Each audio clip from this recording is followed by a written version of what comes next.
ஆண்டவராகிய இயேசுவின் நாமத்திலே இந்த 12ஆம் மாதத்தினுடைய முதல் நாளிலே கூட கர்த்தருடைய வார்த்தையை சொல்ல கர்த்தர் அடியானுக்கு கொடுத்த கிருபைகளுக்காய் நான் தேவனுக்கு நன்றி சொல்லுகிறேன். கர்த்தர் நல்லவர். ஆமென் சொல்லுங்க.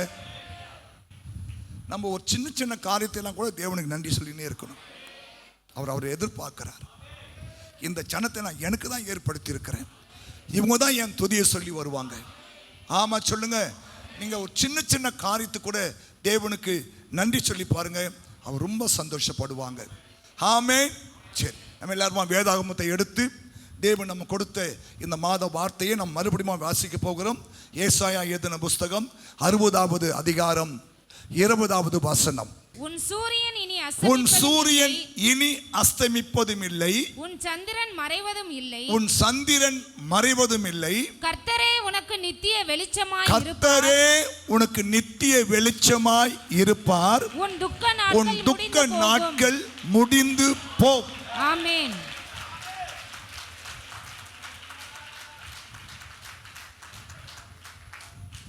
உங்கள் துக்க நாட்கள் முடிந்து போகும். சொல்லுங்க, நீங்க வயல் சொல்லுங்க பார்க்கலாம். என் துக்க நாட்கள் முடிந்து போகும். என் துக்க நாட்கள் முடிந்து போகும். என் துக்க நாட்கள். நீங்க ஜெபம் பண்ணும்போது இல்லையா, உன் துக்க நாட்கள், என் துக்க நாட்கள், அதான் நீங்க அதை சொந்தரிக்கிறது. என் துக்க நாட்கள் முடிந்து போகும். ஆமா, போகுமா? போகுமா? அவர் சொன்னால் நடக்கும். அவர் சொன்னால் நடக்கும். ஹல்லேலூயா. அது எவ்வளவு பெரிய துக்கமா இருந்தாலும் சரி, அது எவ்வளவு பெரிய கடினமான துக்கமா இருந்தாலும் சரி இல்லையா, இந்த உலகத்திலே, இந்த உலக மனிதர்களாலே இல்லையா அல்லது மக்களாலே செய்ய முடியாத நாட்களா துக்க நாட்கள் இருந்தாலும் சரி, தேவன் சொல்றாரு என்னால செய்ய முடியும். ஆமா, ஹல்லேலூயா. ஏன்னா கர்த்தரே உனக்கு நித்திய வெளிச்சமாய் இருப்பார். உன் துக்க நாட்கள் முடிந்து போகும். அதை விசுவாசிங்க இல்லையா. இந்த வார்த்தையை பெறுவதற்கு பல நாள நான் ஒரு வாரமா ஜெபம் பண்றேன் இல்லையா. ஏன்னா கன்ஃபார்ம் பண்ணணும் ஆண்டவர் அந்த வார்த்தையை. ஸ்தோத்திரம். ஆண்டவர் இந்த வார்த்தை தான் கன்ஃபார்ம் பண்ணாங்க இல்லையா. அதை சொல்லுன்னு சொல்லிட்டாரு. முடிந்து போகும். விசுவாசிங்க. இந்த இதை நீங்க அறிக்கை பண்ணினே இருங்க. ஆண்டவரே என் துக்க நாட்கள் முடியும்னு சொன்னீங்களா ஆண்டவரே. ஏசப்பா என் துக்க நாட்கள் முடியும் இல்லையா. அந்த துக்க நாட்கள் சங்கீதம் சொல்றது, நான் ஏன் துக்கத்தோடு திரிய வேண்டும். அண்ணால பத்தி சொல்றாங்க, அவள் பிறகு துக்க முகமாய் இல்லை. ஆனா 20 வருஷம் அவள் துக்கமா இருந்தா. அண்ணா எத்தனை வருஷம்? குறைந்தது ஒரு 20 வருஷம் அவள் துக்கமா இருந்தா. ஆனா தேவன் அண்ணாளை நினைத்தார். பிறகு ஊழியக்கார் மூலமா இந்த வார்த்தை வந்த உடனே அவள் அதை ஏற்றுக்கொண்டாள். பிறகு அவள் துக்கம் முகமாகவே இல்லைன்னு போட்டிருப்பாய். அதுதான் விசுவாசம். புரியுதுங்களா? அப்போ இங்கே வந்திருக்கிற நீங்கள் யாரா இருந்தாலும் சரி, தேவனுடைய வார்த்தை வருகிறது, உங்கள் துக்க நாட்கள் முடியும். உங்கள் துக்க நாட்கள் முடியும்.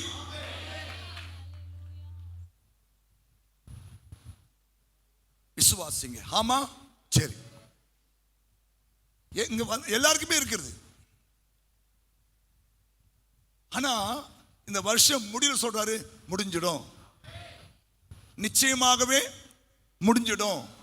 நிச்சயமாகவே முடிவு உண்டு. நம்பிக்கை வீண் போகாது. அப்போ துக்க நாட்கள் முடிந்து போகும். சரி, ஆகையால நீங்க அதை விசுவாசிங்க. உங்க துக்க நாட்கள் முடிவதற்கு ஆண்டவர் நம்முடைய எதிர்பார்க்கிற பல காரியம் இருக்கிறது. சும்மாலாம் ஆண்டவர் நம்ம துக்க நாட்களை முடிப்பது கிடையாது. நான் அடிக்கடி சொல்லுவேன், 50% ஆண்டவர் செய்வார். 50% நம்முடைய ஆண்டவர் எதிர்பார்ப்பார். அதற்கு நீங்கள் பாத்திரங்களாய் மாற வேண்டும். ஆண்டவர் எப்பவுமே 100% செஞ்சு முடிச்சு நம்மளை சோம்பேறி ஆக்குற தெய்வம் கிடையாது. ஆமா, சில பேர் என்ன நினைக்கிறாங்க, ஆண்டவர் 50%, 100% செய்வார். இல்லவே இல்லை. நீங்க செய்ய வேண்டிய காரியம் இருக்கிறது இல்லையா? தெய்வம் செய்ய வேண்டிய காரியம் இருக்கிறது, ஊழியக்காரங்க செய்ய வேண்டிய காரியம் இருக்கிறது. இதெல்லாம் ஒன்று சேரும் போது தான் அந்த காரியங்கள் பூரணமாய் முடியும். ஆமென் சொல்லுங்களேன். ஹல்லேலூயா. நம்ம வாசிக்கலாம், முதல் வசனத்தை வாசிக்கலாம். எலும்பி பிரகாசி, உன் ஒளி வந்தது, உன் ஒளி வந்தது, கர்த்தருடைய மகிமை கர்த்தருடைய மகிமை உன்மேல் உதித்தது. ஆண்டவர் சொன்ன முதல் காரியம் என்ன? நீ எழும்பணும் அல்லது முயற்சி எடுக்கணும். புரியுதா? எனக்கு உங்க துக்க நாட்கள் முடியும்னா உங்க முயற்சியை தேவன் எதிர்பார்க்கிறார். நீ எழும்பாத வரைக்கும் தேவனால உங்க துக்க நாட்களை முடிவுக்கு கொண்டு வரவே முடியாது. அப்போ எழும்பு சீயோனே, எழும்பு, உன் தூசியை உதறிவிட்டு எழும்பு. புரியுதா? ஆமா. அதுல எனக்கு தேவன் கொடுத்த காரியம்னா முயற்சி செய், இல்லையா? முயற்சி செய். உங்க முயற்சியை எப்பயும் விட்டுறாதீங்க. ஆமா சொல்லுங்க. உங்கள் முயற்சியை விடாதீங்க. உங்களால என்னெல்லாம் முயற்சி எடுக்க முடியுமோ அதை எடுத்துக்கொண்டே இருங்க. கர்த்தர் அற்புதம் செய்வார். இந்த KFC நிறுவனர் கேள்விப்பட்டிருக்கேன். KFC நிறுவனர், நேற்று அவரை பத்தி திடீர்னு ஒரு பார்த்தேன். கவனிங்க. அவர் இந்த KFC சிக்கன் இல்லையா, அப்படி சொன்னா புரியும். KFC சிக்கன் ஒரு காலத்துல, இன்னைக்கு அது மலிஞ்சு போச்சு. ஆனா முதல்ல KFC சிக்கன் சாப்பிடணும்னு எனக்கு ஆசைப்பட்டேன். நம்ம சர்ச்சை சேர்ந்து ஒரு சகோதரன் ஒரு காரியமா நாங்கள் சென்னைக்கு போக வேண்டியிருந்தது. அப்போ சொன்னார், பாஸ்டர் KFC சிக்கன் சாப்பிடலாமா? அதான் என் நெடுங்கால ஆசை எனக்கு. மெட்ராஸ்ல ஒரு பெரிய மால் கிட்ட போயிட்டு இல்லையா, அந்த KFC சிக்கனை வாங்கி கொடுத்தாரு. அப்பதான் தெரிஞ்சது அதனுடைய அருமை. மற்ற சிக்கனுக்கும் இவங்க செய்யற சிக்கனுக்கும் ஏதோ ஒரு ரகசியம் இருக்கிறது என்பதை கண்டு கொண்டேன். அந்த KFC சிக்கன் நிறுவனர் அவர் பல கடைகளில் போய், எனக்கு இப்படிப்பட்ட ஒரு திட்டம் இருக்கிறது, இப்படிப்பட்ட ஒரு சிக்கனை நான் செய்ய வேண்டிய ஐடியா இருக்கிறது, எனக்கு செய்வதற்கு நீங்க கொஞ்சம் இடம் கொடுங்க, அல்லது நான் செய்வதற்கு நீங்க கொஞ்சம் உதவி செய்யுங்கன்னா ஒருத்தரும் அதை ஏற்றுக்கொள்ளவே இல்லையா. ஏறக்குறைய அவர் சொல்றாரு 1000 கடைகளுக்கு மேல அவர் ஏறி இறங்கிட்டாராம். அவருடைய அந்த KFC அந்த இதை அவங்க யாருமே ஏற்றுக்கொள்ள இல்லையா. கடைசியா ஒரு கடையில போய் கேட்கும் போது அவர் அந்த காரியத்தை அவர் ஏற்றுக்கொண்டாராம். இவர் செய்ய ஆரம்பிச்சாராம். அப்போதான் அவருக்கு வயசு 65. அவருக்கு வயசு எவ்வளோ? 65 வயசுல இந்த KFC சிக்கனை அவர் இந்த உலகத்துக்கு அறிமுகம் செய்தார். கைத்தட்டுங்க பார்க்கலாம். உங்களுடைய முயற்சிக்கு வயசு தடை இல்லை இல்லையா? ஆமா. ஆபிரகாமுக்கு 99 வயசு. புரியுதா? அவன் சொல்றாரு, கற்பம் செத்து போச்சு, சாராளுடைய கற்பம் செத்து போச்சு. ஆனா சொல்றாரு, ஆண்டவர் எனக்கு வாக்கு பண்ணி இருக்கிறார். வாக்கு பண்ணினவர் மாறிடார்.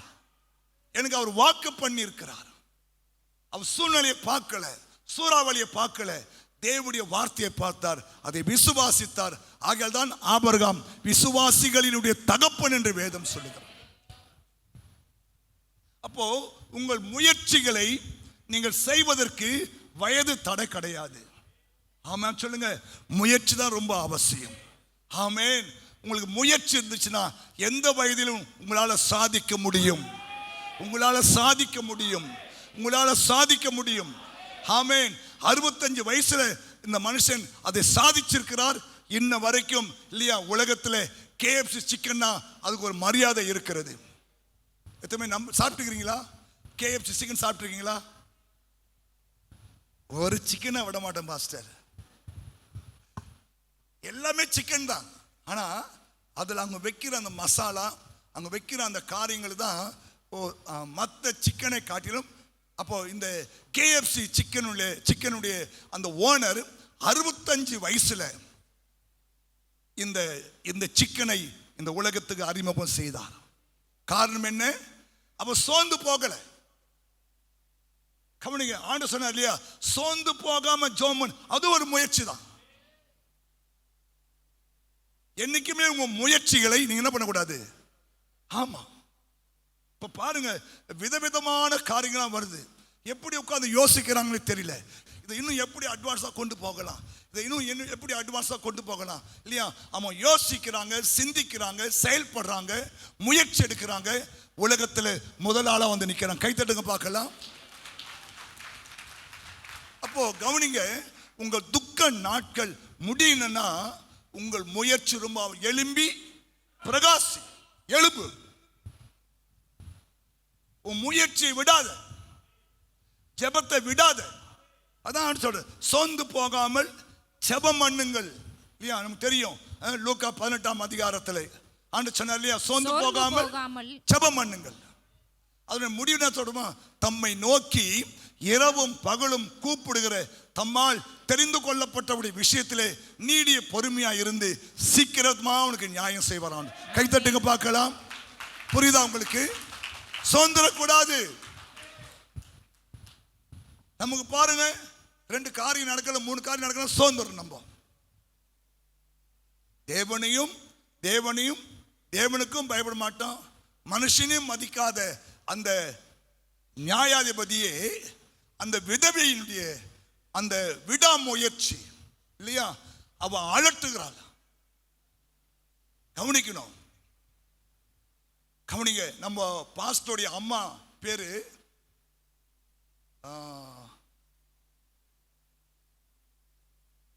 தோத்திரம் கமலா. அந்த அம்மா பேர் கமலா அம்மா. பாஸ்டர் மோசஸ் ஒரு கிராமத்தில் பிறந்தனால, இந்த கிராமத்தில் நம்ம புள்ள இருந்தா கெட்டு போடுவான்னு சொல்லிட்டு பட்டணத்தில் கொண்டு வந்து படிக்க வைக்கணும்னு சொல்லிட்டு முயற்சி எடுத்தாங்களாம். அப்போ யாரை பிடிச்சா நம்ம பிள்ளைக்கு இடம் கிடைக்குன்னு யாரே கேட்டிருக்காங்க.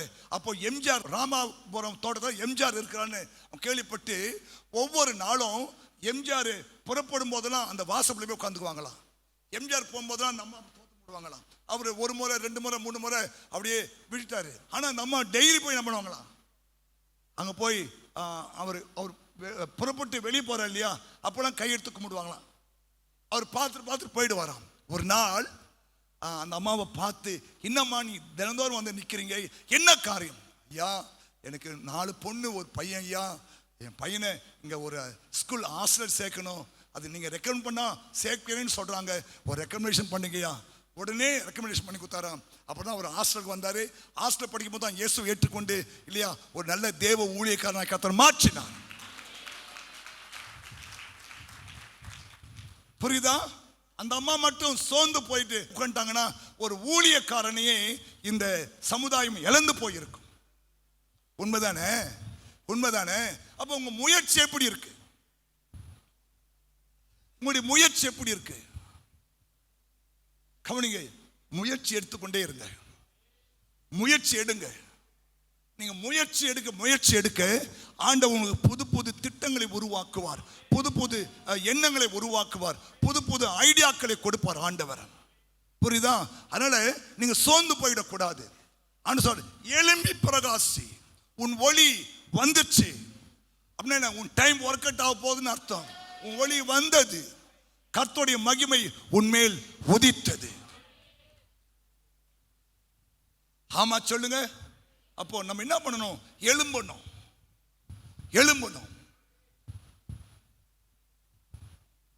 பழைய இடத்துல அவனு சொல்ற பாருங்க, ஒரு முறை யோசுவா சோர்ந்து போய் படுத்துட்டார். வாசிக்கலாம், யோசுவா 1ஆம் அதிகாரம். மோசே இறந்ததுனால யோசுவா அப்படியே எல்லா முயற்சியும் விட்டுட்டு தேவன் சொன்ன வாக்குத்தத்தெல்லாம் மறந்துட்டு அப்படியே விழுந்து கிடக்கும். 1 வாசிமா. கர்த்தருடைய தாசனாகிய மோசே மரித்த பின்பு கர்த்தர் மோசேயின் ஊழியக்காரனான நூனின் குமாரன் யோசுவாவை நோக்கி, என் தாசனாகிய மோசே மரித்து போனான். கவனிங்க, யோசுவாவுக்கு தெரியுமா தெரியாதா? சொல்ற பாருங்க, மரித்து போனான். இப்பொழுது நீயும் இந்த ஜனங்கள் எல்லாரும் எழுந்து ஏன் 40 நாளா எல்லாம் விழுந்து கிடக்கிறாங்க. மோசே செத்துட்டாரு. எப்பா எனக்கு தெரியும்டா மோசே செத்துட்டாருன்னு. நான் தானே அடக்கம் பண்ண அவரை. யார் அடக்கம் பண்ணுது? கர்த்தர் அடக்கம் பண்ணாரு. நான் தானே அவனை அடக்கம் பண்ணேன். நீயா விழுந்து கிடக்க? எழுந்து இந்த யோர்தானை கடந்து இஸ்ரவேல் புத்திரருக்கு நான் கொடுக்கும் தேசத்துக்கு போ. நான் மோசேக்கு சொன்னபடி உங்கள் காலடி மிதிக்கும் எவ்விடத்தையும் உங்களுக்கு கொடுத்தேன். வனாந்தரமும் இந்த லீபனோனும் தொடங்கி. அப்ப கவனிங்க, யோசுவாவை எழுப்புவதற்கு தேவனை இறங்கி வருகிறார். சமயம் நம்ம சோர்ந்து போகும்போதெல்லாம் கர்த்தர் நம்மளை உற்சாகப்படுத்துவார். எழுந்து. நம்ம ஆண்டவருக்கு பேரே உஸ்பேத்ர ஆண்டவர். உஸ்பேத்தினே இருப்பார். எழுந்துரு சோமன்னு, எழுந்துரு சோமன்னு உஸ்பேத்துவார். ஒருத்தர் சொல்றாரு, அவர் வேலையே நம்மளை உஸ்பேத்துறது தான். ஆமா, உன் துக்க நாட்டில் முடிஞ்சிடும் இல்லையா? என் தேவன் தம்முடைய ஐஸ்வர்ய முடியும் குறைவில் நிறைவாக்குவார் இல்லையா? தோத்திரம். அடுத்த மாசம் ஒரு வாக்குத்தத்தை கொடுப்பாரு. இந்த 12 மாதம் சொன்ன வார்த்தை இன்னும் நிறைவேறல. ஆனா மறுபடியும் ஒரு வாக்குத்தத்தம். ஏன்? உன்னை உஸ்பேத்தினே இருக்கணும். அது அவர் வேலை. ஹல்லேலூயா. ஏன்னா கவனிங்க, நீங்க சோர்ந்துடக்கூடாதுன்னு அவருடைய பார்க்கிறார் இல்லையா? ஸ்தோத்திரம். நம்மளை அவர் எப்போதுமே உற்சாகப்படுத்தி கொண்டிருப்பார். அனாதி தேவன் சோர்ந்து போவதில்லை. நீங்க ஏசாயா 40 வாசிங்களேன். அனாதி தேவன் சோர்ந்து போது அவர் பாருங்க, அவர் சோர்ந்தே போக மாட்டார். பூமியின் கடையாந்தரங்களில் சிருஷ்டித்த கர்த்தராகிய அனாதி தேவன் சோர்ந்து போவதில்லை. கைத்தட்டுங்க பார்க்கலாம். சோர்ந்து போவதில்லை, இளைப்பாறுவதும் இல்லை. இதை நீ அறியாயோ? இதை நீ கேட்டதில்லையா? அவருடைய புத்தி ஆராய்ந்து முடியாது. ஹலோ, அனாதி தேவன் சோர்ந்து போவே மாட்டார். ஆமென். ஆண்டவரே, உங்க உற்சாகமா நான் எனக்கு கொடுங்க ஆண்டவரே. அதெல்லாம் கேளுங்க அவர்கிட்ட. ஏசப்பா, நீங்க சோர்ந்து போறதில்லை, நீங்க இளைப்படைவதில்லை இல்லையா? நீங்க இல்லையா? நீங்க சோர்ந்து போவது, இளைப்படுது இதெல்லாம் இல்லையே. எனக்கும் அப்படி கிருபை தாங்கலாம் ஆண்டவரே. நான் எதனா ஒன்று அப்படி டப்புன்னு உட்கார்ந்துறேன் ஆண்டவரே இல்லையா? இல்லையா? சோர்ந்து போயிடுறேன், இளைப்படைஞ்சிடுறேன். ஆனா பைபிள் சொல்லுது, அனாதி தேவன் சோர்ந்து போவதே கிடையாது. புரியுதா? அப்படின்னா என்ன அர்த்தம்? அவர் எப்பவுமே முயற்சித்து கொண்டே இருக்கிறார். ஹல்லேலூயா. செயல்பட்டு கொண்டே இருக்கிறார். இளைஞர்கள் இடறி விழுவாங்க, வாலிபர் சோர்ந்து போயிடுவாங்க. ஆனா கர்த்தருக்கு காத்திருக்கிறவர்களோ புது பலன் அடைவார்கள். அப்ப என்ன சொல்றார் ஆண்டவர் தெரியுமா? என்ன சொல்றார் தெரியுமா? எலும்பு, எலும்பு. ஹல்லேலூயா. ஒரு முறை தோல்வி அடைஞ்சிட்டியா, 2ஆம் முறை போ ஏந்திரு. 2ஆம் முறை தோல்வி அடைஞ்சிட்டியா, 3ஆம் முறை. நீதிமான் 7 தரம் விழுந்தாலும் எழுந்திருப்பான்னு ஆண்டவர் சொல்லி இருக்கிறார். ஹல்லேலூயா. புரியுதா? 99 முறை தோல்வி அடைஞ்ச தாமஸ் ஆல்வா எடிசன் 99 முறை தோல்வி அடைஞ்சிட்டார். ஆனா சோர்ந்து போகல. 100வது முறை முயற்சி எடுத்தார். இன்னைக்கு லைட் எரியுது. கை தட்டுங்க பார்க்கலாம். புரியுதா? நம்ம வாழ்க்கையில இல்லையா, நீங்க இடறி, வாலிபனே இடறி விழுவான் இல்லையா? சோர்ந்து போயிடுவாங்க. சொல்லுவாங்க வாலிப பசங்க, ஓடுற பாம்பு எட்டி மதிக்கிற வயசு. அந்த வயசு வாலிப வயசு என்ன? ஓடுற பாம்பை எட்டி மதிக்கிற வயசா. ஆனா அவங்க கூட சமயம் இடறி போயிடுவானா, சோர்ந்துருவானா. ஆனா உன்னை உண்டாக்கின தெய்வம் சோர்ந்து போவதே கிடையாது. அப்ப என்ன? அவர் செயல்பட்டு கொண்டே இருக்கிறார். அவர் மேல இருக்கிற அந்த அபிஷேகம் தான் நம்ம மேல ஆண்டவர் வச்சிருக்கிறார். அந்த அபிஷேகம் பெற்ற நீங்களும் என்ன பண்ணக்கூடாது? சோர்ந்து போகக்கூடாது இல்லையா? ஆமா, இளைப்படைஞ்சு போகக்கூடாது இல்லையா? நீங்களும் உங்க வாழ்க்கையில முயற்சி எடுத்துக்கொண்டே இருக்கணும், செபித்து கொண்டே இருக்கணும். ஆமா, போன மாசம் நடக்கலையா, இந்த மாசம் நடக்கும். இந்த மாசம் நடக்கலையா, அடுத்த மாசம் நடக்கும். அடுத்த மாசம் நடக்கலையா, அது அடுத்த மாசம் நடக்கும். ஆமா சொல்லுங்க. நீங்க போன மாசம் அப்படிதான் சொன்னீங்க, போன வருஷம் கூட அப்படிதான் சொன்னீங்க இல்லையா? 2024 சூப்பரா இருக்குன்னு சொன்னீங்க இல்லையா? அப்படியே உன் மேல கிரீடத்தை ஆண்டு வைப்பான்னு சொன்னீங்க இல்லையா? ஒன்னும் இல்லை, மொட்டை அடிச்சு தான் இல்ல. அனாதி தேவன் சோர்ந்து போறதே கிடையாது. அவர் ஆராதிக்கிற நீங்களே உங்களை ஆண்டு விட்டு வரா இல்லையா? நீங்க அவருடைய பிள்ளைகள் இல்லையா? ஆமா சொல்லுங்க. என்ன தெரியுமா? உங்கள் முயற்சிகளை என்ன பண்ணாதீங்க, விட்டுறாதீங்க. ஆமென் சொல்லுங்க. ஆமா, ஒரு வாரத்தை நம்ம வாசிக்கலாம். ஒரு வார்த்தையை வாசிக்கலாம். ஆதியாகமம் 31ஆம் அதிகாரம் 7 முதல் 12 வசனம் நம்ம வாசிக்கலாம். தெரியும், யாக்கோபு தகப்பனோ என்னை வஞ்சித்து என் சம்பளத்தை 10 முறை மாற்றினான். ஆனாலும் அவன் எனக்கு தீங்கு செய்ய தேவன் அவனுக்கு இடம் கொடுக்கல. புள்ளியுள்ளவைகள் உன் சம்பளமா இருக்கும் என்று அவன் சொன்னபோது ஆடுகள் எல்லாம் புள்ளியுள்ள குட்டிகளை போட்டது. கலப்பு நிறமானவைகள் உன் சம்பளமா இருக்கும் என்று அவன் சொன்னபோது ஆடுகள் எல்லாம் கலப்பு நிறம் குட்டிகளை போட்டது. ஏன்? யாக்கோபை அவனுடைய மாமனார் 10 முறை ஏமாத்திட்டாரு. 10 முறை சம்பளத்தை மாத்துறாரு இல்லையா, கடினமா வேலை வாங்குறாரு. ஆனா கவனிங்க, அவன் சோர்ந்தல்ல. ஆமா சொல்லுங்க, ஹல்லேலூயா. பாருங்க, அவன் சோர்ந்து போகல. உங்களுக்கு 10 முறை சம்பளம் மாத்திரம் என்ன பண்ணுவீங்க? தோத்திரம் போட்டுருவீங்க. பாப்பா அடுத்த ஸ்கூல் பார்க்கலாம், அடுத்த இதை பார்க்கலாம் இல்லையா. ஆனா பாருங்க, 10 முறை வரப்போற மருமக புள்ள. ஆனா மருமக புள்ளைக்கே அவன் என்ன பண்றான்? ட்ரெயின் பண்றான் பாருங்க ஆளு. 10 முறை தோத்திரம். ஆனா அவன் ஆடு மேய்க்க போனது பொண்ணுக்காக தான் ஆடு மேய்க்க போனான்.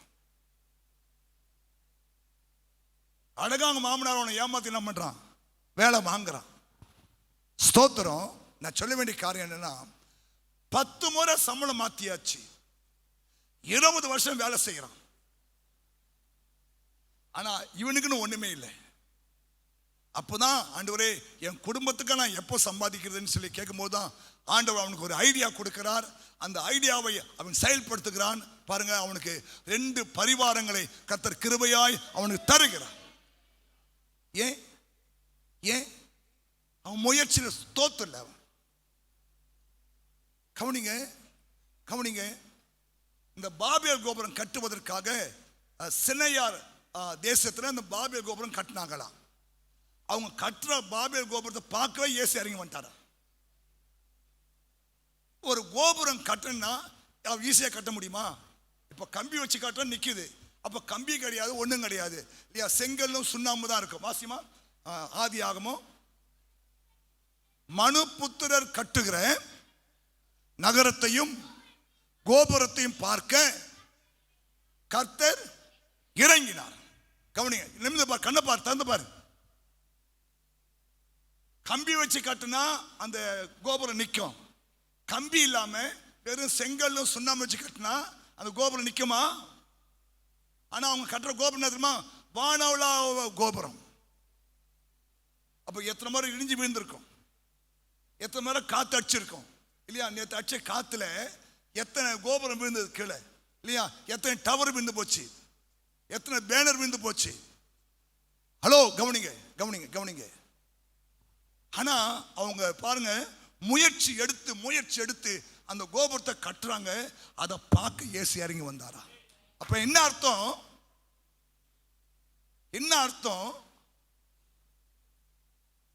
அவங்களுடைய முயற்சிகளை தேவன் கனப்படுத்துகிறார். புரியுதுங்களா? அதனால உங்க வாழ்க்கையில ஆண்டவருடைய நாமத்தில் சொல்றேன், உங்களுக்கு தேவன் கொடுத்திருக்கிற அந்த ஞானம், அறிவு, அபிஷேகம் எல்லாத்தையும் பயன்படுத்தி நீங்க முயற்சி பண்ணிக்கொண்டே இருங்கள். எதுவுமே விட்டுடாதீங்க. அவ்வளவுதான் முடிஞ்சிச்சு சொல்லாதீங்க. நம்ம ஆண்டவர் கடைசி மணி நேரத்திலும் அற்புதம் செய்ய அவர் ஆயத்தமாக இருக்கிறார் இல்லையா. கடைசி நேரத்திலும் ஒரு அற்புதம் நடக்கும். போன வாரம் பேப்பர் பார்த்துருப்பீங்க நினைக்கிறேன். ஒரு பாட்டியம்மா செத்து போச்சு சொல்லி கொஞ்சம் அடக்கம் பண்ண கொண்டு போயிட்டாங்களா. அந்த சூடுபட்ட நம்ம எழுந்துக்கிச்சா தோத்துறோம். ஹலோ, அற்புதம் நடக்குது.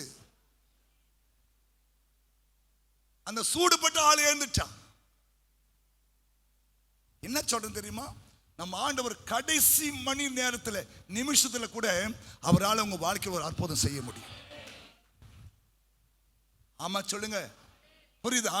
அதனால உங்களுடைய முயற்சிகளை நீங்க ஒரு நாள் என்ன பண்ணாதீங்க, விட்டுறாதீங்க. ஆமா சொல்லுங்க. ஆமா, செஞ்சுனே இருங்க. ஆமென், ஸ்தோத்திரம். இன்னொரு வசனம் வாசிக்கலாம். யாக்கோபு அதே 25:19. ஆதியாகமம் 25:19. அப்பொழுது ஏசா ஆ. யாக்கோபை நோக்கி, ஆ. அந்த சிவப்பான கூழிலே நான் சாப்பிட கொஞ்சம் தா, ம். இளைத்திருக்கிறேன் என்றான். சரி. இதனாலே அவனுக்கு ஏதோம் என்கிற பேர் உண்டாயிற்று. ஆ. அப்பொழுது யாக்கோபு, உன் சேஷ்ட புத்திர பாகத்தை இன்று எனக்கு விற்று போடு என்றான். ஆ. அதற்கு ஏசா, ஆ. இதோ நான் சாக போகிறேனே, இந்த சேஷ்ட புத்திர பாகம் எனக்கு என்னத்திற்கு என்றான். கவனிக்கணும். நிமிர்ந்து உட்காருங்களேன். இந்த இந்த யாக்கோபு குணசாலியும் கூடாரவாசியா இருக்கிறான். எப்படியோ அவன் ஒரு சகப்பான கூழு செய்ய கத்துக்கிட்டான். எல்லா கூழும் கருப்பா தான் இருக்கும். இவன் ஆக்கின கூழு சகப்பா இருக்கு. திறமை திறமை. ஆமா, புரியுதா? திறமை. ஆசிமா சிவப்பு கூழு. அப்பொழுது ஏசா யாக்கோபை நோக்கி, ஆ. அந்த சிவப்பான கூழிலே, நான் இப்பதான் பைபிள் பாரு சகப்பான கூழு. நான் குடிச்ச கூழ்லாம் கருப்பா தான் இருக்கும். இன்னும் பாத்தீங்கன்னா இந்த அந்த சட்டியில அடியில என்ன வருமா அந்த காந்தல், அதெல்லாம் குடிச்சிருக்கிறேன் தவிர இந்த சிகப்பான கூழ் நான் பார்த்தே இல்லை. அப்போ இவன் பாருங்க, ஒரு ஆளை ஏமாத்துறதுக்கு அல்லது ஒரு சேஷ்ட புத்திர பாகத்தை வாங்குறதுக்கு இவன் முயற்சி எடுத்து அவங்க அம்மாட்ட கத்துக்கினானோ இல்லை ஜோம் பண்ணானோ இல்லை ஆண்டு கொடுத்தாரோ ஐடியா தெரியல. எப்படியோ ஒரு சிகப்பான கூழ் அவன் என்ன பண்ணிட்டான், செய்ய கத்துட்டான். அதனால அவன் கடைசி ஆஸ்வாதம் என்ன? சேஷ்ட புத்திர பாகம். சேஷ்ட புத்திர பாகம். ஆமா சொல்லுங்க இல்லையா? நமக்கு சில பேர் சமையல் தெரியாது. இவன் நல்ல சமையல தேறிட்டான் இல்லைங்க. பார்க்க பார்க்க தான், பழக பழக தான், பார்க்க பார்க்க தான், செய்ய செய்ய தான், முயற்சி பண்ண பண்ணதான். இப்ப நம்ம எல்லாம் சுகிக்கு போயிட்டோம். சுகி சுகி. No no. ஹோட்டல்ல ஆம்பளை ஒரு ரசம் வைக்கிறான், ஹோட்டல்ல ஆம்பளை ஒரு சாம்பார் வைக்கிறான், ஹோட்டல்ல ஆம்பளை ஒரு ஒரு காய் செய்யறான் இல்லையா? கேட்டு கேட்டு வாங்கி சாப்பிட வேண்டியதாகுது. போன வாரம் மெட்ராஸ் போயிருந்தேன், ஒரு ஹோட்டலில் போனேன் இல்லையா, நல்ல பசி. இப்போ கீரை தான் கொடுத்தான். எனக்கு கீரை அவ்வளோ, வீட்டில் கீரை அவ்வளோ பிடிக்காது. ஆனால் அன்னைக்கு அந்த ஹோட்டலில் கீரை நான் 3 முறை வாங்கி சாப்பிட்டேன். ஏன்?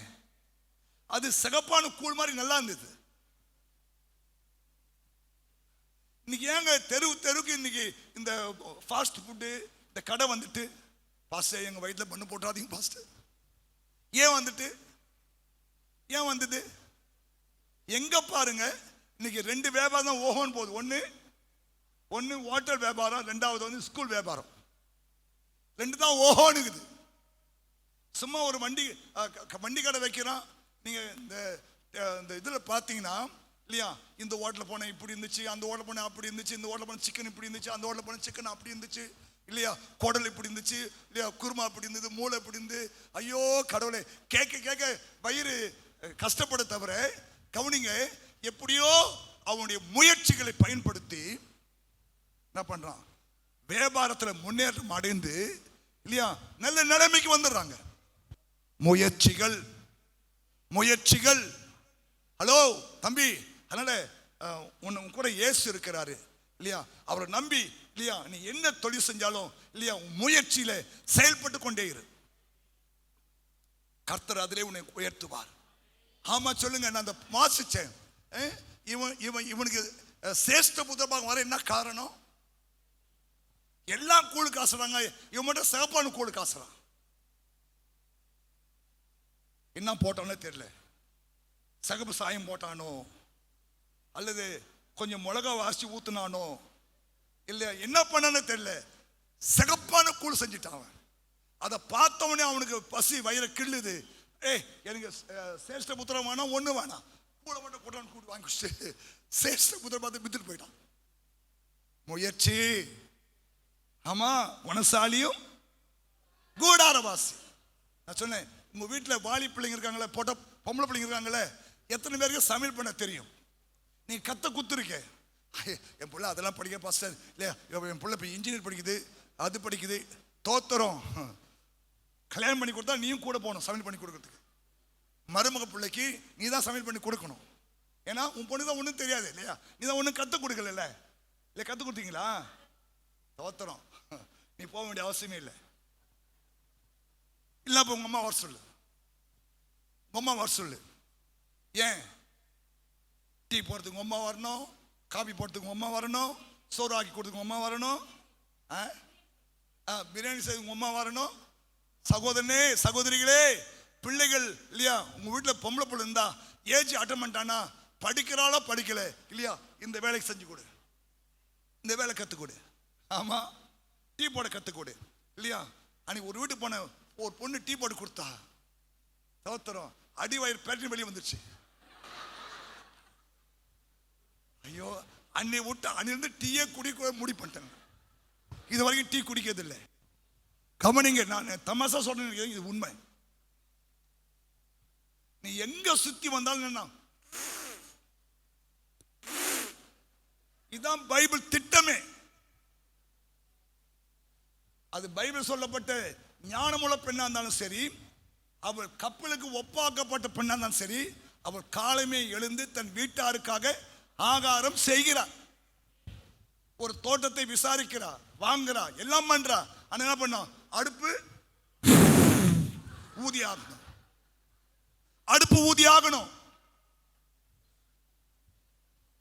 பட்டனை தட்டி விட்டா தட்டில் இட்லி வந்துடும், சேர்ந்து சட்னி வரும். அது அன்னைக்கே பாட்டா நம்ம இவரு கேஸா தோத்துறோம். இப்ப பாருங்க, பட்டனை தட்டினா இட்லி வருது, டீ வருது. நோ நோ நோ, இப்போ ரோபாட்டே இப்போ எல்லாம் செய்ய ஆரம்பிச்சிருச்சிங்க. உனக்கு வேலை இல்லாமல் போயிடும்.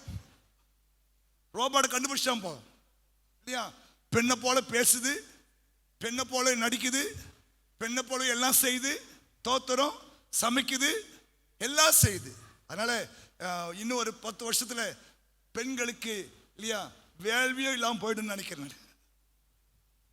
ஏன்னா அவன் ரோபோட் மிஷின் வாங்கி வச்சா போதும், திட்டாது, கொல்லாது இல்லையா, முறைக்காது, அடிக்காது, கடிக்காது, என்ன கிடைக்காது. ஆமா, ஒரு பொண்ணு சொன்னாலா, நான் நாயை கல்யாணம் பண்ணி போறேன். உண்மையை நல்ல சம்பவம். ஏங்க நாயை கல்யாணம் பண்ண போறீங்க கேட்டா, அது என்ன பண்ணோம், போற சொல்ல துண்டு போய் என்ன பண்ணோம், வெளியே கம்முன்னு படுத்துக்கும். நல்லா இருக்குன்னு சொல்லாது, நல்லா இல்லைன்னு சொல்லாது இல்லையா, திட்டாது, அடிக்காது. அதனால நான் ஒரு நாயை கல்யாணம் பண்ணிக்க போறேன். இன்னைக்கு உலகம் மாறி போச்சு. ஹலோ ஹலோ, முயற்சி எடு, முயற்சி எடு. ஆமா சொல்லுங்க, ஹல்லேலூயா. எல்லாத்துலயும் முயற்சி இருக்கணும். ஏன் இப்படியே போறாங்க, இது ஏன் இதை மாற்றக்கூடாது? நான் ஏற்கனவே சொன்னேன் இல்லையா, ஒருத்தர் கோயம்புத்தூர்ல ஒரு பெரிய இட்லி வித்தே பெரிய ஆளா ஆயிட்டாரு. என்ன, ஏறக்குறைய 500 வகையான இட்லி சொல்றாராம். இட்லி இட்லி இணையவன் ஏறக்குறைய 300 வகையான இட்லி சொல்றாராம். உனக்கு ஒரே இட்லி தெரியும்.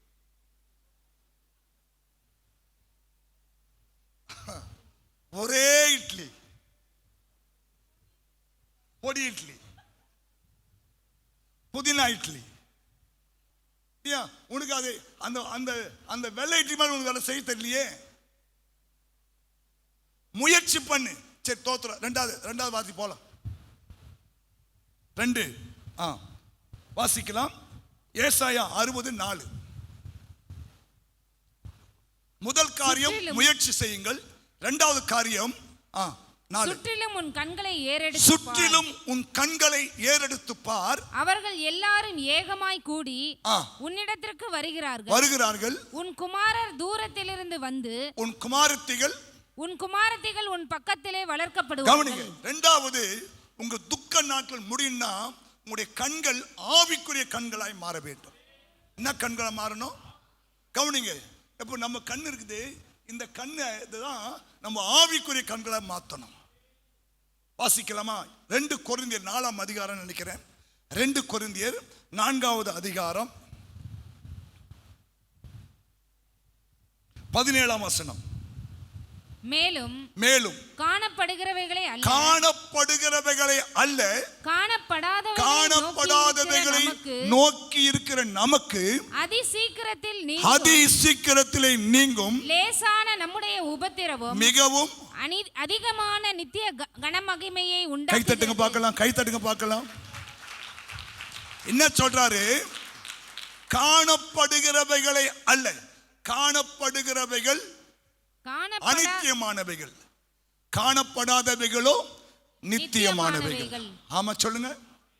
நம்ம பார்க்கிறது அனித்தியமானவைகள், நம்ம காணாதது நித்தியமான. கவனிங்க, இங்க பாருங்க, ஒரு அருமையான வார்த்தை சொல்றாரு.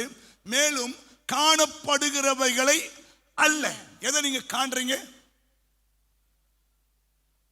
எதை காண்கிறீங்க? பிரச்சனையை காண்கிற, போராட்டத்தை காண்கிற இல்லையா? காணப்படுகிறவைகளை அல்ல. அதான் உன் கண்கள் ஆவிக்குரிய கண்களை மாறணும். காணப்படாதவைகளை நோக்கி இருக்கிற நமக்கு அதிசீக்கிரத்திலே நீங்கும் லேசான நம்முடைய உபத்திரம். கைத்தட்டி அவரை மையப்படுத்துங்க. நான் தான் சொன்னேன், வந்து போய் சொன்னேன், முந்தினவைகளை நினைக்க, புறமானவைகளை சிந்திக்க. ஏன் ஏன் அவையெல்லாம் காணப்படுகிறவைகள். காணப்படாத தெரியுமா? இதோ புதிய காரியத்தை நான் செய்கிறேன், உன் வனாந்தரத்திலே வழி உண்டாகும். இதுவரைக்கும் உன் வாழ்க்கையில் ஒரு வழி வரல, ஒரு வழி பிறக்கல. ஆனா சொல்றாரு, வழி உண்டாகும். வனாந்தரத்திலே வழியை உண்டாக்குவேன். அவாந்தர வழின்னா கவனிங்க, கவனிங்க. பாலைவனத்தில் என்ன பண்ணுவேன்? ஆறுகளை உண்டாக்குவேன். முடியுதா? நம்ப முடியுமா? இதுதான் காணப்படாதவைகளை நோக்குகிறது. இதுக்குதான் நமக்கு ஆவிக்குரிய கண்கள் வேணும் இல்லையா? உங்க கண்கள் சாதாரணமா பார்க்க கூடாது. உங்க கண்கள் சாதாரணமா பார்க்க கூடாது. தாவீது ஜெபம் பண்றார், ஆண்டவரே உம்முடைய வேதத்தில் உள்ள அதிசயங்களை நான் பார்க்கும்படி என் கண்களை. உன் கண் திறந்திருக்கா இல்லையா? சில கண் மூடி இருக்கு, ஆனா சில கண்ணு திறந்திருக்கு. அது அது எது தெரியுமா? சாதாரணமான கண்கள். ஆனா ஆவிக்குரிய கண்கள் இருக்கிறது. ஆமா சொல்லுங்க, ஆவிக்குரிய கண்கள் இருக்கிறது. இந்த ஆவிக்குரிய கண்களை தேவன் அதான் சொன்னாரு. அந்த ஆகார் பாருங்க, இந்த வனாந்தரத்துல தண்ணிக்காக சுத்தி சுத்தி ஓடி வரா. ஆனா பிள்ளை இருக்கிற இடத்திலேயே ஊற்றை தேவன் உண்டாக்கினார். அங்க ஊற்று இருக்கு, ஆனா அவ கண்ணுக்கு தெரியல. வாசிமா அந்த இடத்தை 16 நினைக்கிறேன். பிள்ளை சாகிறதை நான் பார்க்க மாட்டேன் என்று எதிராக அம்பு பாயும் தூரத்திலே போய் உட்கார்ந்து சத்தமிட்டு அழுதாள். தேவன் பிள்ளையின் சத்தத்தை கேட்டார். தேவதூதன் வானத்திலிருந்து ஆகாரை கூப்பிட்டு, ஆகாரே உனக்கு என்ன சம்பவித்தது? பயப்படாதே, பிள்ளை இருக்கும் இடத்திலே தேவன் அவன் எங்க தண்ணி இருக்கு, பிள்ளை இருக்கிறத தண்ணி இருக்கு, நம்மளுடைய கண்ணு திறக்கல. பிரச்சனை ஆயிடுச்சுல. சில பிரச்சனை வந்துட்டா இந்த ஆவிக்குரிய கண்ணு மூடி உலக கண்ணு திறக்கிறோம். ஹலோ கவனிங்க, கவனிங்க. எல்லா நேரத்திலும் நம்முடைய ஆவிக்குரிய கண்களை கத்த திறக்கணும். புரியுதா? புரியுதா? பிள்ளை இருக்கிற இடத்துல தண்ணி இருக்கு, ஆனா அந்த அம்மாவுக்கு பிரச்சனை இல்லையா? பிள்ளை சாக போகுது இல்லையா? பிள்ளை தண்ணி இல்லை, ஆனா தண்ணி எங்கதான் இருக்குது? பிள்ளை இருக்கிற இடத்துல தண்ணி. நம்ம கொண்டு போய் பிள்ளை போட்டாங்களே, அங்கே தண்ணி இருக்கு. வாசிங்க. பிள்ளை இருக்கும் இடத்திலே தேவன் அவன் சத்தத்தை கேட்டார். நீ எழுந்து பிள்ளையை எடுத்து அவனை உன் கையினால் பிடித்து கொண்டு போ, அவனை பெரிய ஜாதியாக்குவேன் என்றார். தேவன் அவளுடைய கண்களை திறந்தார். அப்பொழுது அவள் ஒரு தண்ணீர் துறவை கண்டு. அப்ப அந்த தண்ணீர் துறவை ஏற்கனவே அங்கதான் இருக்கு. கவனிங்க, பைபிள் பார்க்கிறேன், அழகா ஆவியான எழுதி பாருங்க. அங்க தண்ணீர் துறவு அங்கதான் இருக்கு, இன்னைக்கு இருக்கு அந்த தண்ணீர் துறவு. ஜம்ஜம் வாட்டர், ஜம்ஜம் வாட்டர் இன்னைக்கு அந்த துறவு இருக்குதா? மெக்கா போன ஒரு பாய் அந்த தண்ணி புஷன் கொடுத்தாரு எனக்கு. ஐயோ, நான் ஒரு 10 மாசம் வச்சிருந்தேன், தண்ணி கடவே இல்லை. அப்போ கவனிங்க, அந்த தான் இருக்கு, ஆனா நம்ம கண்ணு திறக்கல. எப்பா உன் பக்கத்திலே ஒரு ஆசீர்வாதம் காத்திருக்குது. நீ நெடுங்காலமாய் காத்திருக்குது உன் பக்கத்திலே இருக்கு. ஆமா, உங்க வீட்டு பக்கத்திலே ஒரு துறவு இருக்குது. உங்க வீடு பக்கத்திலே ஒரு ஆசீர்வாதம் இருக்கு. ஏன் உனக்கு பக்கத்திலே ஒரு ஆசீர்வாதம் இருக்கு. ஆனா உன்னுடைய ஆவிக்குரிய கண்கள் திறக்காதபடினால ஐயா நீ என்ன பண்ற, ஆகார் மாதிரி ஓ ஹோ ஹோன்னு ஒன்னாந்தத்து அந்த பால் சுத்தி வந்து இருக்கிறேன். ஆண்டவரே என் பிள்ளை சாவுது நான் பார்க்க மாட்டேன்னு சும்மா உட்காந்துருப்பாளா? வயலையும் வாத்திலையும் வயலையும் வயிற்றுலையும் வாயிலையும் அடிச்சுன்னு இருப்பான். என் பிள்ளை சாகுது, துறவு அங்கதானே இருக்கு. ஐயா பிள்ளை இருக்கும் இடத்துல துறவு இருக்கா இருக்கா? ஏன் இந்த அம்மாக்கு தெரியல? இது டென்ஷன் ஆயிட்டு. கவனிங்க, பொறுமையா ஜெபம் பண்ணினாவே இல்லையா, நீ இருக்கிற இடத்துலயே இந்த மாசம் நீ இருக்கிற இடத்துலயே ஒரு ஆசீர்வாதம் காத்திருக்கு, ஒரு நன்மை காத்திருக்கு. நீ நெடுங்காலமாய் காத்திருக்கிற அந்த நன்மை காத்திருக்கு. ரொம்ப நாளா ஜெபம் பண்ற அந்த ஜெபத்துக்கு பதில் இல்லையா காத்திருக்கு. இப்போ கண்ணு திறக்கணும். காணப்படுகிறவைகளை அல்ல, காணப்படாதவைகளை நோக்கி இருக்கிற நமக்கு அதி சீக்கிரத்திலே நீங்கும் உங்கள் லேசான உபத்திரவம். உபத்திரம் என்ன உபத்திரமா? அது கஷ்டமான உபத்திரம் கிடையாதான், லேசான உபத்திரமா. ஆமா ஆமா, புரியுதா? கவனிங்க, ஆண்டவர் உங்க பக்கத்திலே அந்த எதிர்ப்பு நீ ரொம்ப நாளா ஜெபிக்கிற அந்த ஜெபத்துக்கான பதிலை வைத்திருக்கிறார். ஆனா உன் கண்ணு அதுதான், என் கண்களை திறந்தார். பைபிள் படிக்கும் போது என் கண்களை திறந்தார். உங்க ரேமா வார்த்தை எனக்கு தாரும் ஆண்டவரே, உங்களுடைய தீர்க்கதரிசனமான வசனத்தை எனக்கு தாரும் ஆண்டவரே. ஒவ்வொரு முறையும் பைபிள் படிக்கும் போதெல்லாம் சர்ச்சை வரும்போதெல்லாம் நீங்க ஜெபத்தோடு வந்தீங்கன்னா கர்த்தர் உங்களுடைய கண்களை திறப்பார். ஆமா சொல்லுங்க. இன்னொரு வார்த்தை வாசிக்கலாம். 8:56 ஆயிடுச்சு. 2 ராஜாக்கள் 6ஆம் அதிகாரம். நமக்கு தெரியும் 2 ராஜாக்கள் 6ஆம் அதிகாரம் 14ஆம் வசனம். அப்பொழுது அவன் அங்கே குதிரைகளையும் ரதங்களையும் பலத்த ராணுவத்தையும் அனுப்பினான். அவர்கள் ராக்காலத்திலே வந்து பட்டணத்தை வளைந்து கொண்டார்கள். தேவனுடைய மனுஷனின் வேலைக்காரன் அதிகாலமே எழுந்து வெளியே புறப்படுகையில் இதோ ராணுவமும் குதிரைகளும் ரதங்களும் பட்டணத்தை சுற்றி கொண்டிருக்க கண்டான். அப்பொழுது வேலைக்காரன் அவனை நோக்கி, இவன் கண்ணு திறக்கல, ஐயோ என் ஆண்டவனே நான் என்ன செய்ய போறேன்னு தெரியலையே, இந்த மாசம் வந்துச்சா என்ன பண்ண போறதே தெரியல ஆண்டவரே. எதிர் நாட்டு ராஜா ராணுவத்தை கொண்டாந்து நிறுத்திட்டான். வேலைக்காரன் வெளியே வந்துட்டான், அதிகாரமா ஏந்துட்டான். வெளியே வந்து பார்க்கறான், சுத்திலும் மலை சுத்திலும் ராணுவங்களும் குதிரை நிக்குது, ரதங்களும். ஐயோ ஆண்டவனே நான் என்ன பண்ணுவேன், நான் என்ன செய்ய போறோம்? இந்த அங்கலாய்ப்பு உனக்கு இருக்குல்ல, இந்த மாசம் என்ன பண்ண தெரியல பாஸ்டர் இல்லையா? ஆமா, நான் ஜெபம் பண்ணு ஆண்டவரே இல்லையா, என்னுடைய ஆவிக்குரிய கண்களை திறந்தருளும். பாருங்க. அதற்கு அவன், பயப்படாதே, அவர்களோடு இருக்கிறவர்களை பார்க்கிலும். அப்போ ஆண்டவர் எங்கதான் இருக்கிறாரு? எங்கதான் இருக்கு? பயப்படாதே, அவர்களோடு இருக்கிறவர்களை பார்க்கிலும் நம்மோடு இருக்கிறவர் அதிகம் என்றான். அப்பொழுது எலிசா விண்ணப்பம் பண்ணி, கர்த்தாவே இவன் கண்களை திறந்தருளும் என்றான். உடனே கர்த்தர் கண்களை திறந்தார். இதோ எலிசாவை சுற்றிலும் அக்கினிமயமான குதிரைகளாலும் அந்த மலை நிறைந்திருக்கிறதை அவன் கண்டான். ஒரே மனுஷன் தான். முன்னாடி பார்க்கும் போது அவங்க பிரச்சனை தான் தெரிஞ்சிச்சு. தேவன் கண்ணை திறக்கும் போது அவன் கூட தேவன் இருப்பதை கர்த்தர் வெளிப்படுத்துகிறார். நம்ம அநேக சமயம் பாருங்க, நம்ம கூட தேவன் இருப்பதை நம்ம புரிந்து கொள்ளாமலே போய்விடுகிறோம். ஆமா சொல்லுங்க. ஹல்லேலூயா, ஹல்லேலூயா. நீங்க பாருங்க, ஊழியக்காரன் கண்ணை தேவன் திறக்கிறார். அதே 7ஆம் அதிகாரம் 1-2 வருஷம் சொல்லுது. சமாரியாவில் பெரிய பஞ்சம். கர்த்தருடைய வார்த்தையை கேளுங்கள். நாளை இந்நேரத்தில், நாளை கவனிங்க, சமாரியாவில் பயங்கர பஞ்சம். ஒரு கழுத தலை 80 வெள்ளி காசு விற்குது. புறாக்கள் போடுற அந்த பயிறு இல்லையா, பல வெள்ளி காசு விற்குது. இந்த சூழ்நிலையில கவனிங்க, எலிசாவுடைய கண்களை தேவன் திறக்கிறார். சொல்றான், நாளைக்கு இந்த நேரத்தில் சமாரியாவின் வாசலிலே ஒரு மரக்கால் கோதுமை, கை தட்டுங்களேன், ஒரு சேக்கலுக்கும் 2 மரக்கால் வார்கோதுமை ஒரு சேக்கலுக்கும் விற்கப்படும் என்று கர்த்தர் சொல்லுகிறார். இதுதாங்க நம்முடைய விசுவாச கண்கள் திறக்கணும்.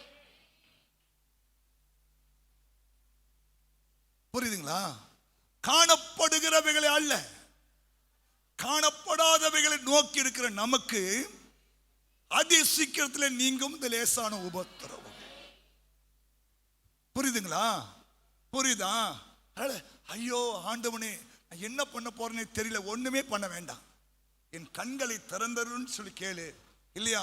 இல்லையா? அந்த பிரச்சனை எப்படி தேவன் மாற்ற விரும்புகிறார் என்பதை உங்களுக்கு வெளிப்படுத்துவார். புரியுதா உங்களுக்கெல்லாம்? புரியுதா உங்களுக்கெல்லாம்? ஹல்லேலூயா. என்ன சொல்வாருன்னு தெரியுமா? ஏன் உங்க துக்க நாட்கள் முடியும் சொல்ல தெரியுமா? இந்த மாசத்துல உங்களுடைய கண்களை ஸ்டோம் பண்ணுங்க. ஆண்டவரே, என்னுடைய கண்களை திறந்துடல ஆண்டவரே, இந்த பிரச்சனையை நான் எப்படி ஃபேஸ் பண்றேன்னு தெரியல ஆண்டவரே. இல்லையா? அல்லது இந்த பிரச்சனைக்கு பின்னாடி நீங்க என்ன வச்சிருக்கீங்கன்னு தெரியல ஆண்டவரே. ஆண்டவரே, நான் சோர்ந்து போக கூடாது, நான் இளைப்படைய கூடாது, இல்லையா? என் கண்களை திறந்தருளும் சொல்லி நீங்க கேட்டீங்கன்னா உங்க கண்களை தேவன் திறப்பார். அந்த பிரச்சனை எப்படி மாற போகிறது என்பதை உங்களுக்கு வெளிப்படுத்தி காட்டுவார். நாளைக்கு இந்நேரத்தில் ஒரு படி வார்கோதுமை ₹1 விற்கணும்னு சொல்றேன்னா முடியுமாங்க? முடியுமா? ஆனா ஊழியக்காரனுடைய கண்களை தேவன் திறந்து காட்டுகிறார். கவனிங்க, எந்த சோர்ஸும் இல்லை. அந்த சமாரியாவை, இல்லையா, அந்த எதிரிகள் முற்றுகை போட்டு இருக்கிறார்கள். ஒரு ஆள் வெளியே போக முடியாது, ஒரு ஆள் உள்ள வர முடியாது. இப்படிப்பட்ட சூழ்நிலையில தேவன் சொல்லுகிறார், நாளைக்கு இந்த நேரத்தில் நீ விசுவாசி, நாளைக்கு இந்த நேரத்தில், நாளைக்கு சரியா 9:1 ஆமா, சமாரியாவினுடைய சூழ்நிலை மாறப்போகிறது. அந்த மக்களுடைய சூழ்நிலை மாறப்போகிறது. அந்த மக்களுடைய பஞ்சம் மாறப்போகிறது. அந்த மக்களுடைய வாழ்க்கையில் இருக்கிற, இல்லையா, போராட்டம் நீங்க போகிறது. எதிரிகள் தலை தெரித்து ஓட போகிறார்கள். இது உனக்கு எனக்கும் தெரியல, ராஜா கூட தெரியல. ஆனா ஊழியக்காரங்க தேவன் வெளிப்படுத்துகிறார். அத ஒரு மந்திரி நம்பல, சொன்னாரு, நீ அதை காண்ப ஆனா புசிக்க மாட்டா போ. ஆமா, நீ நம்பலனா உன்னை காண வைப்பாரு, ஆனா அனுபவிக்க விட மாட்டாரு. நம்பு, நம்பு. ஆமா, ஏன்னா ஊழியக்காரன் சொல்றான், உன் தீர்க்கதரிசி. புரியுதா? இந்த தீர்க்கதரிசனமான வசனங்களை வாசிக்கிறவன், கேட்கிறவன், அதன்படி செய்கிறவன் பாக்கியவன். அப்ப நான் சொல்றேன், இந்த 1 மணி நேரம் நான் சொல்றேன், இந்த அத்தனை வார்த்தையும் தீர்க்க தரிசனம். இதை கேட்கும் போது முக்காடு போடணும். புரியுதா? இதை நீ நம்பலனா நீ அதை பார்ப்ப, ஆனா அனுபவிக்க மாட்டேன். ஏன்னா கவனிங்க, ஆவியானவர் உங்களோடு பேசுகிறார். இல்லையா? நாளைக்கு இந்த நேரத்தில், இல்லையா, சமாரியாவின் வாசலிலே எப்படி ஆகும்? இல்லையா? முற்றிலும் படம் இருக்கு, யாரும் வெளியே போக முடியாது, உள்ள வர முடியாது. எப்படி ஆகும்? தேவனால் எல்லாம் கூடும். இதுதான் மரியா கேட்டான், எப்படி ஆகும்? நான் புருஷனை அறியலையே, நான் புருஷனை அறியலையே, இது எப்படி ஆகும்? தேவன் சொல்றான், பரிசுத்தாவின் மேல் என்ன பண்ணுவாரு? நிழலிடுவார். உன் வயிற்றில் பிறப்பது பரிசுத்தமாக இருக்கும். சொல்ற, உங்களுடைய வார்த்தையும்படி எனக்கு ஆகட்டும். அப்படின்னா இருந்தா, ஏன்னா அந்த நாட்களில் திருமணம் ஆகாம அல்லது திருமணத்துக்கு நிச்சயப்பட்ட பொண்ணு கர்ப்பவதி ஆயிட்டான்னா கல்லால் அடிச்சு சாவடிப்பாங்க. கல்லால் அடிச்சு சாவடிப்பாங்க. அதுதான் சட்டம். அவ்வளவு தூரம் தெரிந்தும் அந்த மாதிரி சொல்றாங்க, உம்முடைய வார்த்தையும்படியே எனக்கு ஆகட்டும் ஆண்டவரே. ஏன்? ஏன்? அதான் தீர்க்க தரிசனம். நாளைக்கு நடக்கலையா? நாளை மறுநாள் அதே 9 மணிக்கு அந்த வார்த்தையை விசுவாசி. நாளைக்கு இந்நேரத்தில், நாளைக்கு இந்நேரத்தில், நாளைக்கு இந்நேரத்தில், நாளைக்கு இந்நேரத்தில். ஏன் எல்லாமே ஆப்போசிட்டா இருக்கு? 1% கூட நம்புறதுக்கு ஏதுவே இல்லை. ஆனா கர்த்தர் அந்த ஊர்ல இருந்த 4 குஷ்டரோகிகளை பயன்படுத்துகிறார். நான் சொல்றேன் அடிக்கடி, நமக்கு தெரிஞ்சலாம் ஒரே ஒரு வழிதான் தெரியும். தேவனுக்கு 1000 வழிகள், 1000 வழிகள். அவர் யாரையும் பயன்படுத்துவார். ஆமா, ஏன் தெரியுமா? ஊழியக்காரன் சொன்ன வார்த்தை நிறைவேறணும் இல்லையா? ஆமா, அதுக்காக ஆண்டவர் உன் வாழ்க்கையில ஒரு புதிய வழியை கூட திறக்க முடியும். ஒரு புதிய வாசலை திறக்க முடியும். புரியுதா? அதனால ஒவ்வொரு முறையும் நீங்க ஆலயத்து வரும்போதெல்லாம் கவனிங்க, ஊழியக்காரன் வாயிலிருந்து வருகிற அந்த வார்த்தைகளை கவனமா ஏற்றுக்கொண்டு அதை பிடித்து ஜெபம் பண்ணுங்க. அதை பிடிச்சு ஜெபம் பண்ணுங்க. அது அப்படியே நடக்க ஆரம்பிக்கும். அப்போ கவனிங்க, உங்க துக்க நாட்கள் முடியணும்னா உங்களுக்கு 2 காரியம் தான் சொல்ல முடியுது. ஒன்று முயற்சி, 2வது உங்களுடைய கண்கள் ஆவிக்குரிய கண்களாய் மாறணும். நீங்க மற்றவங்க பார்க்கிற மாதிரியே பார்க்க கூடாது. புரியுதா? எல்லாம் சொல்லுவாங்க அது மஞ்சளா தெரியுது. நீ சொல்லணும் பின்னாடி வெள்ளையா தெரியுது ஒன்று பாருங்க. எங்கம்மா ஏன் போய் சொல்ற? பின்னாடி வெள்ளையா தெரியுது பாரு. அதுதான் ஆவிக்குரிய கண். புரிஞ்சுட்டீங்களா? உங்க கண்ணு உலகத்தாவுடைய கண்களை தாண்டி பார்க்கணும். புரியுதா? புரியுதா? ஆமா, அப்படி தாண்டி பார்க்கும்போது தான் உங்க வாழ்க்கையில தேவ மகிமை வெளிப்படும். இங்க சொல்றாரு அந்த வசன நாள்ல, உன்னுடைய வெளிச்சத்துக்கு ராஜாக்கள் வருவாங்க, மக்கள் வருவாங்க, பொண்ணை கொண்டு வருவாங்க, வெள்ளியை கொண்டு வருவாங்க. இதெல்லாம் நீ விசுவாசிப்பதற்கு உனக்கு ஆவிக்குரிய கண்கள் அவசியம். ஆமா சொல்லுங்க. புரியுதா? புரியுதா? புரியுதா? அதுதான் அந்த பைபிளை வாசிக்கிறது. ஏன் தெரியுமா? இந்த பைபிளில் தான் கவனிங்க, வாசிக்கும் போது தான் உங்களுடைய கண்கள் திறக்கதை நீங்க பார்ப்பீங்க. அது மேல அந்த விசுவாசம் வந்துட்டாவே உங்களுடைய ஆவிக்குரிய கண்கள் ஓப்பன் ஆகிடும். ஆமா சொல்லுங்க. ஹல்லேலூயா. நம்மளாம் எழுந்து நிக்கலாமா? எல்லாருமா எழுந்து நின்று கண்ணை மூடி, ஆண்டவரே, ஆண்டவரே, என் துக்க நாட்கள் முடியும்னு சொன்னீங்களா? ஆண்டவரே, நீங்க எப்படிப்பட்ட துக்கத்தோடு வந்திருக்கீங்க தெரியாது. ஆனா ஆண்டவர் சொல்றாரு, முயற்சியை விட்டுறாத, முயற்சியை விடாத.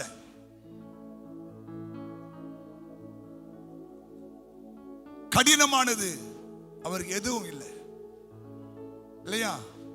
உனக்கு எனக்கு தான் கடினம், அவருக்கு ஒன்னும் ஆசை ரொம்ப இல்லை, பெருசு இல்லை. கண்ணை மூடி, ஆண்டவரே, இந்த 12ஆம் மாசம் 1ஆம் தேதியில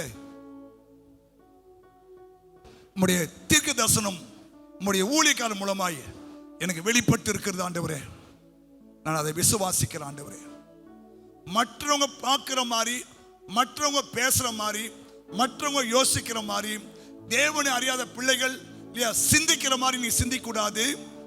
நீ தேவனுடைய பிள்ளை, உனக்குள்ள தேவனுடைய ஆவி இருக்கிறது. தேவனுடைய ஆழங்களை அறிந்த அந்த ஆவி உனக்குள்ள இருக்கிறது. அந்த ஆவிக்கு தான் தேவனுடைய ஆழங்கள் தெரியும். புரியுதா? அந்த ஆழங்களை அவர்தான் அறிவார். அந்த அபிஷேகம் உன் மேல இருக்கிறது. அவர்தான் மற்றவங்க பார்க்கிற மாதிரி பார்க்க மாட்டாங்க, அவங்க வித்தியாசமாய் பார்ப்பார்கள். கண்ணை மூடுங்க. உங்க குடும்பமா இருக்கட்டும், பிள்ளையா இருக்கட்டும், ஒரு எதிர்காலமா இருக்கட்டும், எல்லாமே கர்த்தருடைய கரத்துல ஒப்பு கொடுங்க. இப்ப நீ பண்ற முயற்சியை விட்டுறாதீங்க, ஜெபத்தை விட்டுறாதீங்க இல்லையா? வேதம் வாசியதை விட்டுறாதீங்க, ஊழியம் செய்த விட்டுறாதீங்க. அது அந்த ப்ராசஸ் ஒரு பக்கம் போயினே இருக்கட்டும். புரியுதா? முயற்சி பண்ணினே இருங்க. இதுல பல கஷ்டங்கள் வரும். நீலாம் ஊழியம் செய்யற, நீலாம் இந்த கேசட் நடத்துற, நீலாம் அப்படி பண்ற, உனக்கு என்ன இப்படி ஆச்சா, இப்படி ஆச்சா, அப்படி ஆச்சான்னு கேட்பாங்க.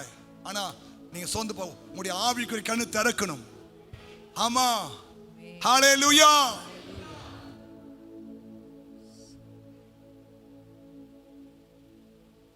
கண்ண மூடி. இயேசுவே, பரலோக பிதாவே, உம்முடைய குமாரன் இயேசுவின் நாமத்தில் உம்மை நோக்கி வருகிறோம். உம்முடைய பெரிதான கிருபையினாலும் இரக்கத்தினாலும் இன்னும் ஒரு புதிய மாதத்தை நாங்கள் பார்க்கவும், இந்த புதிய மாதத்திலே உம்மை ஆராதிக்கவும், நன்றி சொல்லவும், உம்முடைய வார்த்தையை கேட்கவும், உம்முடைய சரீரமாகிய இரத்தத்தையும் சரீரத்தையும் நாங்கள் புசிக்க நீ கொடுத்த கிருபைக்காய் ஸ்தோத்திரப்பா. ஆண்டவரே, உம்மோடு கூட இன்னொரு புதிய உடன்படிக்கை பண்ண இந்த மக்களை கர்த்தர் ஆசீர்வதியும்.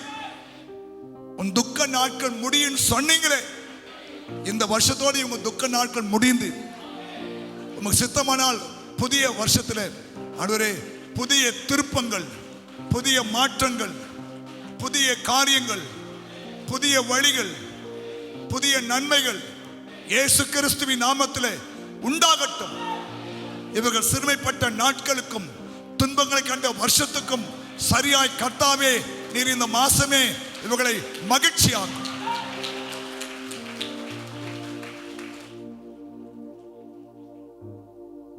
ரொம்ப நாளா அவங்களை துக்கப்படுத்தி கொண்டிருக்கிற காரியம் இந்த மாசத்துக்கு ஒரு முடிவு உண்டாக்குங்கப்பா. தெய்வமே, கிருபையாய் இறங்கும் ஐயா.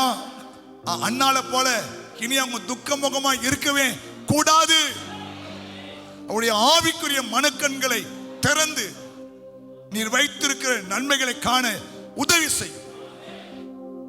அந்த ஒவ்வொரு மக்களையும் ஆசீர்வதியும், குடும்பங்களை ஆசீர்வதியும், வீட்டில் இருக்கிற வயதான மக்களை ஆசீர்வதியும், நல்ல சுகபல ஜீவனை தாரும். இந்த வெயிலோ குளிரோ ஒன்றும் சேதப்படுத்தாம கர்த்தரே பகலிலே மேகஸ்தம்பமாகும், இரவிலே அக்கினி ஸ்தம்பமாக இந்த பிள்ளைகளுக்கு இந்த மாதம் இருக்க வேண்டுமா நாங்கள் செபிக்கிறோம். அந்த ஒவ்வொரு மக்களையும் ஆசீர்வதி. இயேசு கிறிஸ்து மூலம் செபிக்கிறோம் நல்ல பிதாவே, ஆமென். என் ஆத்துமாவே கர்த்தரே ஸ்தோத்திரி.